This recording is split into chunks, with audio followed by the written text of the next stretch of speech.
ஓம் சாந்தி. June 19, 2025 காலை முரளி பாப்தாதா மதுபன். இனிமையான குழந்தைகளே, நீங்கள் இப்பொழுது கடவுளின் குழந்தைகள் ஆகியுள்ளீர்கள். எனவே உங்களிடம் அசுர குணங்கள் இருக்கக்கூடாது. முன்னேறுங்கள், கவனக்குறைவாக இருக்காதீர்கள். சங்கமயுக பிராமண குழந்தைகளாகிய உங்களிடம் உள்ள நம்பிக்கையும் போதையும் என்ன? பதில்: குழந்தைகளாகிய நாங்கள் இப்பொழுது கடவுளின் சமுதாயத்திற்கு உரியவர்கள் ஆகிவிட்டோம் என்ற நம்பிக்கையும் போதையும் எங்களுக்கு உள்ளது. நாங்கள் உலக அதிபதிகளாகவும் சொர்க்கவாசிகளாகவும் ஆகின்றோம். சங்கம யுகத்திலேயே நாங்கள் மாற்றப்படுகின்றோம். நாங்கள் அசுர குழந்தைகளில் இருந்து கடவுளின் குழந்தைகளாகி 21 பிறவிகளுக்கு சொர்க்கவாசிகள் ஆகின்றோம். இதனை விட வேறு எதுவும் மகத்தானதல்ல. ஓம் சாந்தி. தந்தை இங்கே அமர்ந்திருந்து குழந்தைகளுக்கு விளங்கப்படுத்துகின்றார். பொதுவாக மனிதர்கள் அமைதியை விரும்புகிறார்கள். ஒரு குடும்பத்தை சார்ந்த குழந்தைகள் மத்தியில் முரண்பாடு ஏற்பட்டால் அங்கு அமைதியின்மை நிலவுகிறது. அமைதியின்மை இருக்கும் இடத்தில் துன்பம் அனுபவம் செய்யப்படுகிறது. அமைதி இருக்கும் இடத்தில் சந்தோஷம் அனுபவம் செய்யப்படுகிறது. இங்கே அமர்ந்திருக்கும் குழந்தைகளாகிய உங்களிடம் உண்மையான அமைதி உள்ளது. உங்களுக்கு கூறப்பட்டுள்ளது, தந்தையை நினைவு செய்யுங்கள், உங்களை ஆத்மாக்களாக கருதுங்கள். அமைதி கடலான உங்கள் தந்தையை நினைவு செய்வதன் மூலம் அரை கல்பமாக உங்களுக்குள் இருந்த அமைதியின்மை அகற்றப்படும். நீங்கள் உங்கள் ஆஸ்தியான அமைதியை பெறுகின்றீர்கள். அமைதியான உலகத்திலிருந்து அமைதியற்ற உலகம் முற்றிலும் வேறுபட்டது என்பது உங்களுக்கு தெரியும். அசுர உலகம் என்றால் என்ன என்பதையோ, கடவுளின் உலகம் என்றால் என்ன என்பதையோ, அல்லது சத்திய யுகம் என்றால் என்ன, கலியுகம் என்றால் என்ன என்பதையோ மனிதர்கள் புரிந்து கொள்வதில்லை. எவ்வளவு பெரிய பதவியை நீங்கள் வகித்தாலும் அது உங்களுக்கு தெரியாது என்றே நீங்கள் கூறுவீர்கள். ஒரு பதவியை கொண்டிருப்பவர்களிடம் பணம் இருக்கும் என கூறப்பட்டுள்ளது. ஏழை யார் என்பதையும் செல்வந்தர் யார் என்பதையும் உங்களால் புரிந்து கொள்ள முடியும். அதே போன்று கடவுளின் குழந்தைகளும் அசுர குழந்தைகளும் உள்ளார்கள் என்பதையும் உங்களால் புரிந்து கொள்ள முடியும். நீங்கள் கடவுளின் குழந்தைகள் என்பதை இனிமையான குழந்தைகளாகி நீங்கள் இப்பொழுது புரிந்து கொள்கிறீர்கள். நீங்கள் இந்த உறுதியான நம்பிக்கையை கொண்டிருக்கின்றீர்கள். நீங்கள் சொர்க்கவாசிகளாகவும் உலக அதிபதிகளாகவும் ஆகின்றீர்கள் என்பதை கடவுளின் சமுதாயத்திற்குரிய பிராமணர்களாகிய நீங்கள் புரிந்து கொள்கிறீர்கள். இந்த சந்தோஷம் எப்பொழுதும் இருக்க வேண்டும். இதனை மிக சரியாக உங்களில் வெகு சிலரே புரிந்து கொள்கிறீர்கள். சத்யுகத்தில் கடவுளின் சமுதாயமே உள்ளது, ஆனால் கலியுகத்தில் அசுர சமுதாயமே உள்ளது. அசுர சமுதாயம் அதிமங்களகரமான சங்கமயுகத்திலேயே மாறுகின்றது. இப்பொழுது நாங்கள் சிவ பாபாவின் குழந்தைகள் ஆகியுள்ளோம். இதனை நாங்கள் இடைப்பட்ட காலப்பகுதியில் மறந்துவிட்டோம். நாங்கள் சிவ பாபாவின் குழந்தைகள் ஆகியுள்ளோம் என்பதை இந்த நேரத்தில் நாங்கள் புரிந்து கொள்கின்றோம். சத்யுகத்தில் எவரும் தங்களை கடவுளின் குழந்தைகள் என கூற மாட்டார்கள். அங்கே அவர்கள் தேவர்களின் குழந்தைகள். இதற்கு முன்னர் நாங்கள் அசுர குழந்தைகளாக இருந்தோம். இப்பொழுது நாங்கள் கடவுளின் குழந்தைகள் ஆகியுள்ளோம். பிராமணர்களாகிய நாங்கள் பிரம்மா குமார், பிரம்மா குமாரிகள். நாங்கள் ஒரே ஒரு தந்தையின் படைப்பு. நீங்கள் அனைவரும் சகோதர சகோதரிகளும் கடவுளின் குழந்தைகளும் ஆவீர்கள். பாபாவிடம் இருந்தே நீங்கள் உங்கள் ராஜ்யத்தை பெறுகின்றீர்கள் என்பது உங்களுக்கு தெரியும். எதிர்காலத்தில் நாங்கள் எங்கள் தெய்வீக சுய ராஜ்யத்தை அடைந்து சந்தோஷமாக இருப்போம். சத்தியுகம் உண்மையிலேயே அந்த சந்தோஷ பூமியாகும். கலியுகம் உண்மையில் இந்த துன்ப பூமியாகும். இதனை சங்கமயுகத்து பிராமணர்களாகிய நீங்களே அறிவீர்கள். ஆத்மாக்கள் கடவுளின் குழந்தைகள். பாபா சொர்க்கத்தை ஸ்தாபிக்கின்றார் என்பது உங்களுக்கு தெரியும். அவரே படைப்பவர். அவர் நரகத்தை படைப்பார் அல்ல. அவரை யார் நினைவு செய்வார்கள்? தந்தை சொர்க்கத்தை ஸ்தாபிக்கின்றார் என்பது இனிமையிலும் இனிமையான குழந்தைகளாகிய உங்களுக்கு தெரியும். அவரே எங்கள் மிக இனிமையான தந்தை. அவர் எங்களை 21 பிறவிகளுக்கு சொர்க்கவாசிகள் ஆக்குகின்றார். இதனை விட வேறு எதுவும் மகத்தானதல்ல. நீங்களே கடவுளின் குழந்தைகள் என்பதனால் நீங்கள் அசுரத்தனம் எதனையும் கொண்டிருக்க கூடாது என்ற புரிந்துணர்வை கொண்டிருக்க வேண்டும். நீங்கள் முன்னேற வேண்டும். சொற்ப நேரமே எஞ்சி உள்ளது. எனவே கவனக்குறைவாகி தவறுகள் எதனையும் செய்யாதீர்கள். இதனை மறந்து விடாதீர்கள். குழந்தைகளாகிய உங்களுடைய தந்தையே உங்கள் முன்னிலையில் நேருக்கு நேராக அமர்ந்திருக்கின்றார் என்பதை உங்களால் பார்க்க முடியும். தேவர்களின் குழந்தைகள் ஆகுவதற்காகவே நாங்கள் தந்தையாகிய கடவுளுடன் கற்கின்றோம். ஆகவே பெருமளவு சந்தோஷம் இருக்க வேண்டும். பாபா கூறுகின்றார், என்னை நினைவு செய்தால் உங்கள் பாவங்கள் அழிக்கப்படும். அனைவரையும் மீண்டும் வீட்டிற்கு அழைத்து செல்வதற்காகவே தந்தை வந்துள்ளார். அவரை நீங்கள் எந்த அளவிற்கு நினைவு செய்கின்றீர்களோ அந்த அளவிற்கே உங்கள் பாவங்களும் அழிக்கப்படும். அறியாமை பாதையில் ஒரு பெண் நிச்சயதார்த்தம் செய்யப்படும் பொழுது அந்த நினைவு அவளில் உறுதியாக பதிந்துவிடும். ஒரு குழந்தை பிறந்தவுடன் அந்த நினைவும் பதிந்துவிடும். அந்த நினைவு சொர்க்கத்திலும் நரகத்திலும் பதியப்படுகிறது. இவர் எனது தந்தை என ஒரு குழந்தை கூறுவார். எனினும் அந்த ஒரே ஒருவர் உங்கள் எல்லையற்ற தந்தையாவார். அவரிடமிருந்தே நீங்கள் உங்கள் சொர்க்க ஆஸ்தியை பெறுவீர்கள். ஆகவே அவரது நினைவே இப்பொழுது உங்களில் பதிய வேண்டும். எங்கள் எதிர்கால 21 பிறவிக்கான எங்களுடைய ஆஸ்தியை மீண்டும் ஒரு முறை தந்தையிடமிருந்து நாங்கள் பெறுகின்றோம். அந்த ஆஸ்தி மாத்திரமே உங்கள் புத்தியில் இருக்க வேண்டும். அனைவரும் இறக்க வேண்டும் என்பது உங்களுக்கு தெரியும்.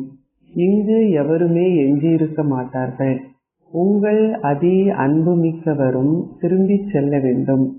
இப்பழைய உலகம் இப்பொழுது ஒரு முடிவிற்கு வரவுள்ளது என்பதை பிராமணர்களாகிய நீங்கள் மாத்திரமே அறிவீர்கள். அது முடிவடைந்து விடுவதற்கு முன்னர் முழு முயற்சி செய்யுங்கள். நீங்கள் கடவுளின் குழந்தைகள் என்பதால் உங்களுக்குள் எல்லையற்ற சந்தோஷம் இருக்க வேண்டும். தந்தை தொடர்ந்தும் கூறுகின்றார், குழந்தைகளே, உங்கள் வாழ்க்கையை வைரம் போன்று ஆக்குங்கள். அது தெய்வீக உலகம், ஆனால் இதுவோ அசுர உலகம். சத்யுகத்தில் எல்லையற்ற சந்தோஷம் இருக்கிறது. அந்த சந்தோஷத்தை தந்தையால் மாத்திரமே கொடுக்க முடியும். இங்கே நீங்கள் தந்தையிடம் வந்துள்ளீர்கள். நீங்கள் இங்கே தங்கியிருக்க முடியாது. குழந்தைகளாகி நீங்கள் மிகவும் அதிக அளவினர் என்பதனால் நீங்கள் அனைவரும் இங்கே ஒன்றாக தங்கியிருக்க முடியாது. இங்கே நீங்கள் எல்லையற்ற தந்தையிடம் வந்ததனால் பெருமளவு உற்சாகத்தை அனுபவம் செய்கிறீர்கள். நாங்கள் கடவுளின் குழந்தைகள். தந்தையாகிய கடவுளின் குழந்தைகள் நாங்களே என்பதால் நாங்கள் ஏன் சொர்க்கத்தில் இல்லை? தந்தையாகிய கடவுளே சொர்க்கத்தை படைக்கின்றார். முழு உலகின் வரலாறும் புவியலும் உங்கள் புத்தியில் உள்ளது. தந்தையாகிய சொர்க்க கடவுளே உங்களை சொர்க்கத்திற்கு தகுதியானவர்கள் ஆக்குகின்றார் என்பதை நீங்கள் அறிவீர்கள். ஒவ்வொரு சக்கரத்திலும் அவர் உங்களை அவ்வாறு ஆக்குகின்றார். அவர் ஒரு நடிகர் என்பது மனிதர்கள் எவருக்குமே தெரியாது. நாங்கள் தந்தையாகிய கடவுளின் குழந்தைகள் என்பதால் நாங்கள் ஏன் சந்தோஷமற்று இருக்க வேண்டும்? நாங்கள் ஏன் எங்களுக்குள் சண்டை போடுகின்றோம்? ஆத்மாக்களாகிய நாங்கள் அனைவரும் சகோதரர்களாவோம். சகோதரர்கள் எவ்வாறு தங்களுக்குள் சண்டை போடுகிறார்கள் என பாருங்கள். அவர்கள் சண்டையிட்டு ஒருவரை ஒருவர் அழித்துக் கொள்கிறார்கள். இங்கே நாங்கள் தந்தையிடமிருந்து எங்கள் ஆஸ்தியை பெறுகின்றோம். சகோதரர்கள் ஒருவருக்கொருவர் என்றுமே உவர்நீர் போல் ஆகக்கூடாது. இங்கும் சிலர் தந்தையுடன் உவர்நீர் போல் ஆகின்றார்கள். மிக நல்ல குழந்தைகளும் உவர்நீர் போல் ஆகின்றார்கள். மாயை மிகவும் சக்தி வாய்ந்தவள். தந்தை நிச்சயமாக மிக நல்ல குழந்தைகளை நினைவு செய்வார். தந்தை குழந்தைகள் மீது அதிக அளவு அன்பு கொண்டுள்ளார். தந்தைக்கு தனது குழந்தைகளை தவிர நினைவு செய்வதற்கு வேறு எவரும் இல்லை. உங்களுக்கு நினைவு செய்வதற்கு பலர் உள்ளனர். உங்கள் புத்தி அங்குமிங்கும் செல்கிறது. உங்கள் புத்திகள் உங்கள் வியாபாரம் போன்றவற்றின் மீது செல்கின்றன. என்னிடம் வியாபாரம் போன்ற எதுவும் இல்லை. குழந்தைகளாகிய உங்களிடம் பல வியாபாரங்கள் உள்ளன. என்னிடம் ஒரே ஒரு வியாபாரமே உள்ளது. குழந்தைகளாகிய உங்களை ஸ்வர்க்கத்தின் வாரிசுகளாக்குவதற்காகவே நான் வந்துள்ளேன். எல்லையற்ற தந்தையிடம் உள்ள ஒரே ஒரு சொத்து குழந்தைகளாகிய நீங்கள்தான். அவரே தந்தையாகிய கடவுள். ஆத்மாக்கள் அனைவரும் அவருடைய சொத்து. மாயை உங்களை அழுக்காக்கிவிட்டால் தந்தை இப்பொழுது உங்களை அழகானவர்கள் ஆக்குகின்றார். தந்தை கூறுகின்றார், நீங்கள் மாத்திரமே எனக்குண்டு. உங்களிடம் நான் பற்று வைத்திருக்கின்றேன். நீங்கள் கடிதம் எழுதாத போது தந்தை அக்கறை கொண்டுள்ளார். மிக நல்ல குழந்தைகளில் சிலரும் கடிதம் அனுப்புவதில்லை. மாயை மிக நல்ல குழந்தைகளை முற்றிலுமாக முடித்து விடுகின்றாள். நிச்சயமாக ஷரீர உணர்வு இருந்திருக்க வேண்டும். உங்கள் நலனை பற்றி எப்பொழுதும் தனக்கு எழுதுமாறு தந்தை உங்களுக்கு கூறுகின்றார். பாபா கேட்கின்றார், குழந்தாய், மாயை உங்களை தொந்தரவு செய்கின்றாளா? நீங்கள் துணிச்சலுடன் மாயையை வெற்றி கொள்கின்றீர்கள் அல்லவா? நீங்கள் இப்பொழுது போர்க்களத்தில் உள்ளீர்கள் அல்லவா? உங்கள் பௌதீக உறுப்புகள் விஷமத்தனம் ஏதும் செய்யாதிருக்கும் வண்ணம் நீங்கள் அவற்றை கட்டுப்படுத்த வேண்டும். சத்யுகத்தில் உங்கள் பௌதீக புலன்கள் அனைத்தும் கட்டுப்பாட்டில் இருக்கும். அங்கே உங்கள் பௌதீக உறுப்புகள் விஷமத்தனம் எதுவும் செய்வதில்லை. உங்கள் வாய், கைகள் அல்லது காதுகள் அங்கே எந்தவிதமான விஷமத்தனமும் செய்வது என்ற கேள்விக்கு இடமில்லை. அங்கே விஷமத்தனம் இல்லை. அங்கே அழுக்கான எதுவும் இல்லை. இங்கே நீங்கள் உங்கள் யோக சக்தியினால் பௌதீக உறுப்புகளை வெற்றி கொள்கின்றீர்கள். தந்தை கூறுகின்றார், அங்கே அழுக்கான எதுவும் இல்லை. நீங்கள் உங்கள் பௌதீக உறுப்புகளை கட்டுப்படுத்த வேண்டும். மிக நன்றாக முயற்சி செய்யுங்கள். குறுகிய காலமே எஞ்சி உள்ளது. அதிக அளவு காலம் கடந்துவிட்டது. மிக சொற்ப காலமே எஞ்சி உள்ளது என நினைவு கூறப்படுகிறது. இப்பொழுது மிக மிக குறுகிய காலமே எஞ்சி உள்ளது. ஒரு புதிய வீடு கட்டப்படும் பொழுது மேலும் மிக சொற்ப காலமே எஞ்சி உள்ளது. அதுவும் விரைவிலேயே தயாராகிவிடும். இன்னமும் சொற்ப வேலையே செய்ய வேண்டி உள்ளது என்பது ஒருவரின் புத்தியில் இருக்கும். இந்த விஷயம் எல்லைக்கு உட்பட்டது. ஆனால் அந்த விஷயம் எல்லையற்றது. அவர்களுடையது விஞ்ஞான சக்தி, உங்களுடையது மௌன சக்தி என குழந்தைகளாகிய உங்களுக்கு விளங்கப்படுத்தப்பட்டுள்ளது. புத்தியே அவர்களுடைய சக்தியாகும். உங்களுடைய சக்தியும் புத்தியே ஆகும். விஞ்ஞானத்தின் மூலம் பல கண்டுபிடிப்புகள் உருவாக்கப்பட்டுள்ளன. அவர்கள் எங்கிருந்தாலும் அந்த குண்டை போட்டவுடன் அந்த நகரத்தையே அழித்துவிடக்கூடிய அத்தகைய குண்டுகளை இப்பொழுது கண்டுபிடித்துள்ளதாக அவர்கள் கூறுகிறார்கள். அப்பொழுது இராணுவத்தினராலும் ஆகாய விமானங்கள் போன்ற எதனாலும் எவ்வித பயனும் இல்லை. ஆதலால் அந்த புத்திகள் விஞ்ஞானத்திற்கு உரியவை. உங்கள் புத்தி மௌனத்திற்கானது. அவர்கள் விநாசத்திற்கான கருவிகள். நீங்கள் அழிவற்ற அந்தஸ்தை பெறுவதற்கான கருவிகள் ஆகியுள்ளீர்கள். இதனை புரிந்து கொள்வதற்கு ஒரு புத்தி உங்களுக்கு தேவை. தந்தை உங்களுக்கு காட்டுகின்ற பாதை எவ்வளவு இலகுவானது என்பதை குழந்தைகளாகிய உங்களால் புரிந்து கொள்ள முடியும். கல் புத்தியோ அல்லது கூன் முதுகோ உங்களுக்கு இருந்தாலும் தந்தையும் ஆஸ்தியும் என்ற இரு வார்த்தைகளை நினைவு செய்யுங்கள். அப்பொழுது எந்த அளவிற்கு நீங்கள் நினைவு செய்கின்றீர்கள் என்பதிலேயே அனைத்தும் தங்கியுள்ளது. அனைவரிலிருந்தும் துண்டித்து ஒரே ஒரு தந்தையை நினைவு செய்யுங்கள். தந்தை கூறுகின்றார், பக்தி மார்க்கத்தில் நான் எனது வீடான பரந்தாமத்தில் இருந்த பொழுது நீங்கள் என்னை அழைத்தீர்கள். பாபா, நீங்கள் வரும்பொழுது நான் அனைத்தையும் உங்களுக்கே அர்ப்பணிப்பேன். அது மரணித்த பின்னர் ஒருவரின் பழைய அனைத்தையும் எடுத்துக்கொள்ளும் விசேஷ பிராமண புரோகிதரை போன்றதாகும். நீங்கள் தந்தைக்கு எதனை கொடுப்பீர்கள்? நீங்கள் பிரம்மாவிற்கு அனைத்தையும் கொடுக்கவில்லை அல்லவா? இவரும் தன்னிடமிருந்த அனைத்தையும் கொடுத்தார். இவர் இங்கே அமர்ந்திருந்து தனக்காக ஒரு மாளிகையை கட்டப்போவதில்லை. இவை அனைத்தும் சிவ் பாபாவிற்கே ஆகும். நாங்கள் அனைத்தையும் அவரது வழிகாட்டல்களுக்கு ஏற்பவே செய்கின்றோம். அவர் கரண் கராவன்கார். அவர் தொடர்ந்தும் வழிகாட்டல்களை கொடுக்கின்றார்.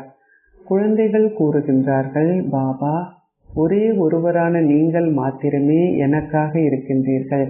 ஆனால் உங்களுக்கோ குழந்தைகள் பலர் உள்ளனர்.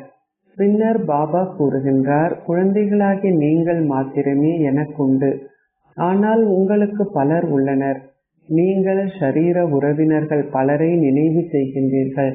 தந்தை தனது இனிமையிலும் இனிமையான குழந்தைகளுக்கு கூறுகின்றார், தந்தையை இயன்றவரை நினைவு செய்வதுடன் மற்ற அனைவரையும் தொடர்ந்தும் மறந்துவிடுங்கள். நீங்கள் ஸ்வர்க ராஜ்யமான வெண்ணையை பெறுகின்றீர்கள். இந்த நாடகம் எவ்வாறு உருவாக்கப்பட்டுள்ளது என்பது பற்றி சிந்தியுங்கள்.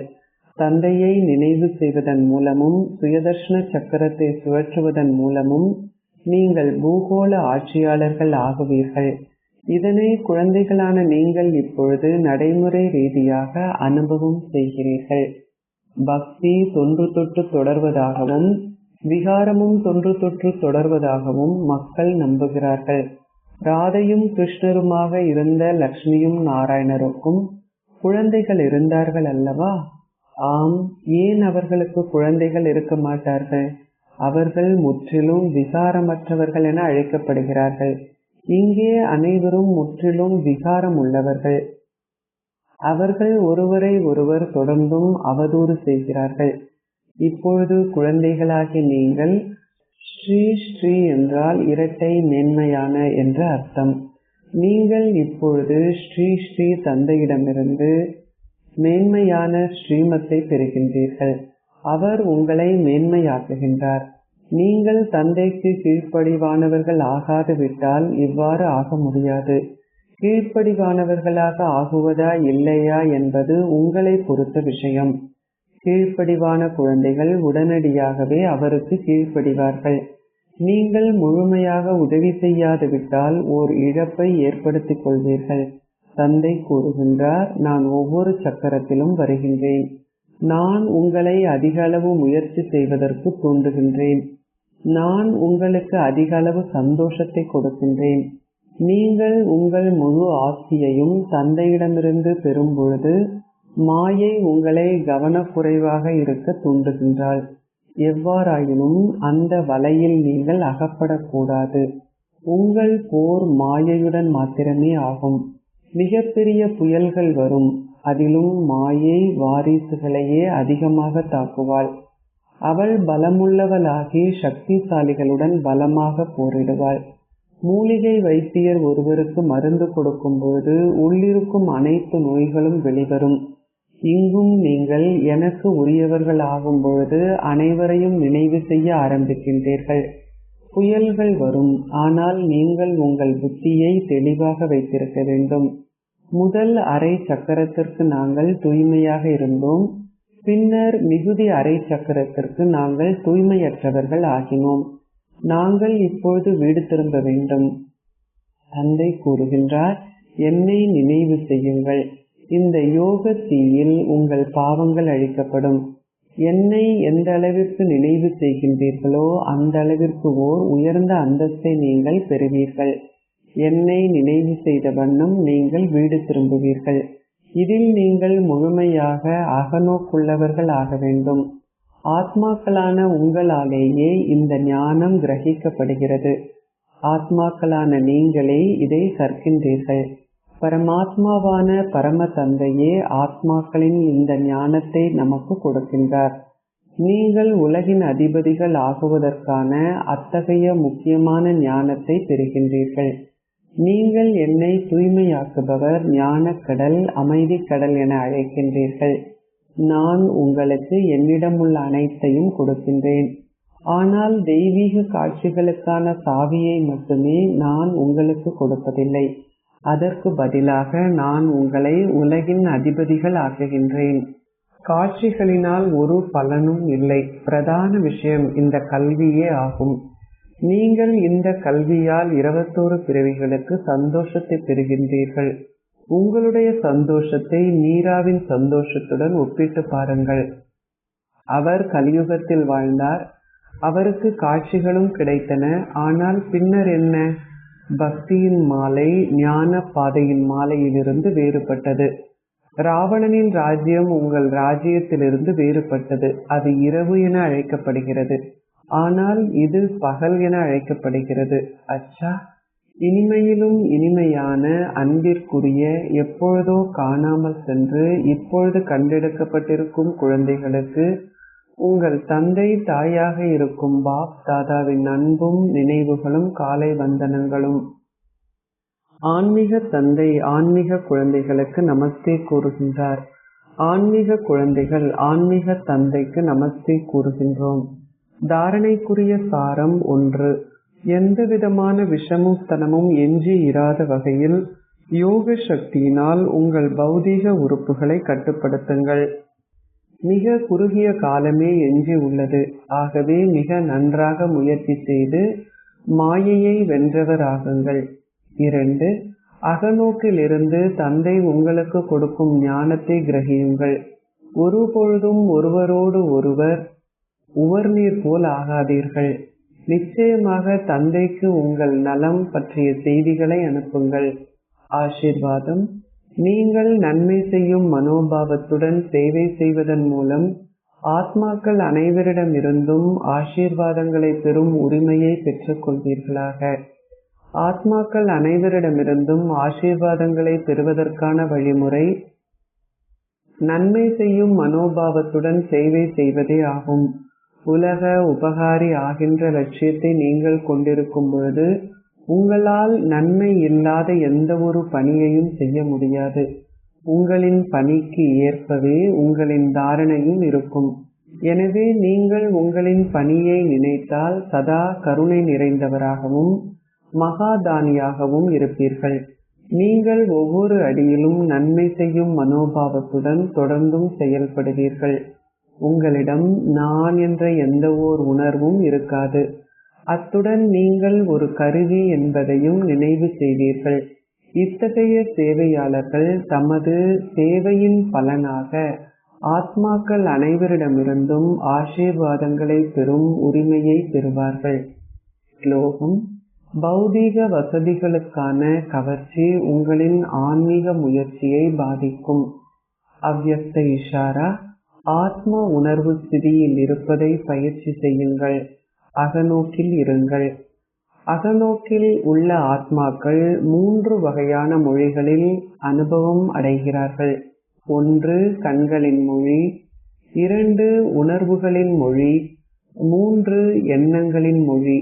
இந்த 3 மொழிகளிலும் ஓர் ஆன்மீக யோகி வாழ்க்கையின் மொழிகள் ஆகும். எந்த அளவிற்கு நீங்கள் தொடர்ந்தும் இனிமையான மௌனம் என்ற ரூபத்தில் அகநோக்கில் இருக்கின்றீர்களோ அந்த அளவிற்கு இந்த 3 மொழிகளின் மூலமாகவும் ஆத்மாக்களுக்கு உங்களால் அதிக அனுபவத்தை வழங்க முடியும்.